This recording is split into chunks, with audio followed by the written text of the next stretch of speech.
नमस्कार, मैं स्वप्निल श्रीवास्तव, अधिवक्ता उच्च न्यायालय, अपने निःशुल्क विधिक सलाह प्रांगण में आपका हार्दिक स्वागत करता हूं। हर इंसान का एक सपना होता है, उसका अपना मकान, जिसे बनवाने के लिए कभी कभी उसे लोन भी लेना पड़ता है। होम लोन, आज आपका ध्यान इसी विषय पर आकृष्ट कराऊंगा। मेन पॉइंट्स: होम लोन क्या है, लोन लेने वाला अगर इंस्टॉलमेंट जमा नहीं कर पाया तो क्या करे, लोन लेने वाले व्यक्ति के अधिकार, बैंक के अधिकार, उसके खिलाफ जो व्यक्ति लोन लेने के बाद इंस्टॉलमेंट जमा नहीं कर पा रहा है, रिकवरी और उसकी वैधता को कानूनी चुनौती। मकान बनाने के लिए किसी भी बैंक या संस्था से उसकी शर्त पर लेने वाली धनराशि को ही होम लोन कहते हैं। लोन लेने वाले व्यक्ति और लोन देने वाले बैंक के कुछ कानूनी अधिकार फिक्स हैं। साथ ही बैंक के कुछ नियम और शर्तें हैं जिसका पालन करना पड़ता है और जिसकी परिधि में बैंक और लोन लेने वाले व्यक्ति दोनों रहते हैं। लोन की धनराशि वापस पाने के लिए बैंक कुछ किस्तें निर्धारित करता है जो उसके नियम और शर्तों के अनुरूप होते हैं। लोन में दी गई धनराशि को वापस आप इंस्टॉलमेंट में करें, ये एक सुविधा बैंक ने आपको दिया है। बैंक आपसे एक पेपर पर साइन करवाएगी जिसमें उसके टर्म्स एंड कंडीशंस होते हैं। वो कानूनी अधिकार जो लोन लेने वाले व्यक्ति के हैं और लोन देने वाले बैंक के हैं, इसे बैंक भी जानती है। इसकी परिधि से बाहर हटकर इस प्रक्रिया में बैंक के द्वारा की गई कोई भी कार्रवाई गैर कानूनी होती है। अर्थात किसी भी कार्रवाई को करने के लिए बैंक को इन अधिकारों का ध्यान रखना होता है। कई बार ऐसा भी होता है कि लोन लेने वाला व्यक्ति इंस्टॉलमेंट को टाइम से जमा नहीं कर पाता। ऐसे में बहुत परेशान ना हो, बैंक किसी भी कीमत पर आपको शारीरिक रूप से या मानसिक रूप से नुकसान नहीं पहुंचा सकती। भले ही आपने बैंक के पेपर्स पर उसके नियम और शर्तों को मानते हुए साइन कर रखा है। लोन की इंस्टॉलमेंट जमा ना कर पाने पर बैंक ऐसा कोई काम नहीं कर सकता जिससे आपके सामाजिक या सार्वजनिक रूप से बेइज्जती हो। कहने का मतलब यह है कि बैंक को ये अधिकार नहीं है कि आपकी किस्त न जमा होने पर आपको सामाजिक या सार्वजनिक रूप से कोई क्षति पहुंचाए।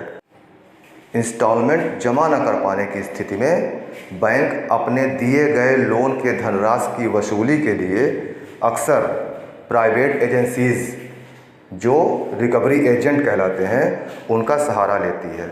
लेकिन उन्हें भी आपको परेशान करने का अधिकार नहीं है। उनका काम सिर्फ इतना है कि वो लोन के बारे में सब कुछ आपको बताएं।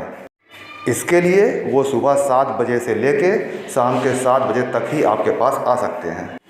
इंस्टॉलमेंट ना जमा कर पाने की स्थिति में या किसी भी वजह से ली गई लोन की धनराशि ना वापस कर पाने की स्थिति में मकान या गिरवी रखी हुई वस्तु का नीलामी करने का अधिकार तो बैंक को है, लेकिन यह उसका अंतिम विकल्प है जिसके लिए बैंक को कई तरह के कानूनी प्रक्रियाओं से गुजरना पड़ता है।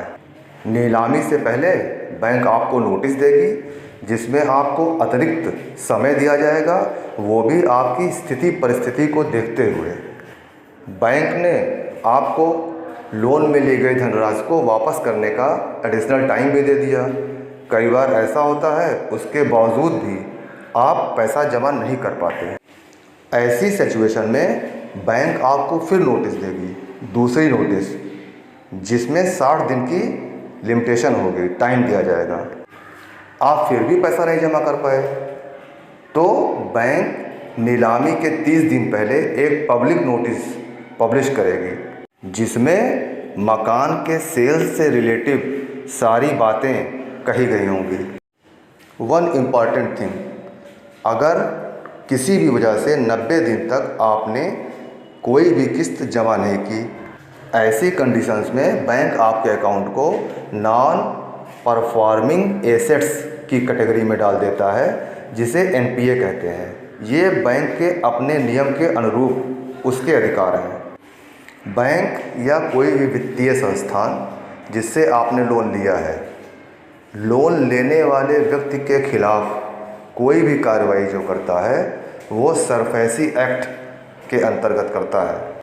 सरफेसी एक्ट 2002 में आया, जिसमें विभिन्न धाराओं में यह बताया गया है कि लोन लेने वाले व्यक्ति के खिलाफ कोई बैंक या वित्तीय संस्थान कैसे और किस हद तक कौन सी कार्रवाई करेगा। इन प्राविधानों के परिधि से अलग हटकर, परिधि से बाहर आकर कोई भी बैंक अगर कोई कार्रवाई करता है तो वो निश्चित रूप से इल्लीगल है और इस इल्लीगल कार्रवाई के लीगलिटी और वैलिडिटी को आप चुनौती दे सकते हैं। उसके लिए एक अलग फोरम है जिसे DRT कहते हैं। मेरी कानूनी सलाह, लोन लें लेकिन उसके इंस्टॉलमेंट को टाइम से जमा करते रहें। किसी वजह से नहीं कर पाते और बैंक रिकवरी करती है, लेकिन अगर बताए गए नियमों का और आपके अधिकारों का उल्लंघन हुआ है तो आप उसकी वैधता को चुनौती DRT में ज़रूर दें। सारी प्रोसीडिंग स्टे होगी और क्वैश होगी। कानूनी सहायता के लिए मुझे फ़ोन करें। धन्यवाद।